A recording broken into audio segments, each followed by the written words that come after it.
Berat. Policia rrugore e Beratit vijon monitorimet me dron në të gjitha akset e qarku, me qëllim evidentimin e mjeteve që kryejnë parakalime të gabuara, me qëllim parandalimin e aksidenteve rrugore. Vëmendje e veçantë i është kushtuar mjeteve të cilët qarkullojnë me xhama të riveshur duke i matur me aparati matës, si dhe shtetasve që drejtojnë mjetin, në ndikimin e alkoolit. Gjatë 2 javëve të fundit, janë arrestuar 4 shtetas, për drejtim të mjetit, në ndikimin e alkoolit. Gjithashtu, është proceduar në gjendje të lirë një shtetas për drejtim të mjetit, pa leje.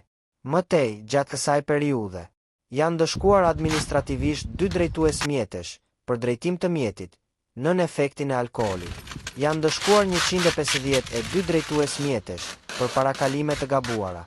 Janë dëshkuar 24 drejtues automjetesh, për mosvendosjen e ripit të sigurimit. Janë dëshkuar 34 drejtues mjetesh, për shpejtësi mbi normat e lejuara. Janë dëshkuar 201 drejtues automjetesh, për ndalim ose pushim të automjetit në kundërshtim me sinjalistikën rrugore. Janë dëshkuar 24 drejtues mjetesh, për përdorimin e celularit gjatë drejtimit të mjetit. Janë dëshkuar 155 drejtues mjetesh, për shkelje të tjera të kodit rrugor. Kontrollet do të vijojnë në të gjitha akset rrugore të qarkut. Policia rrugore e Beratit apelon për të gjithë drejtuesit e automjeteve që të zbatojnë me rigorozitet rregullat e qarkullimit rrugor.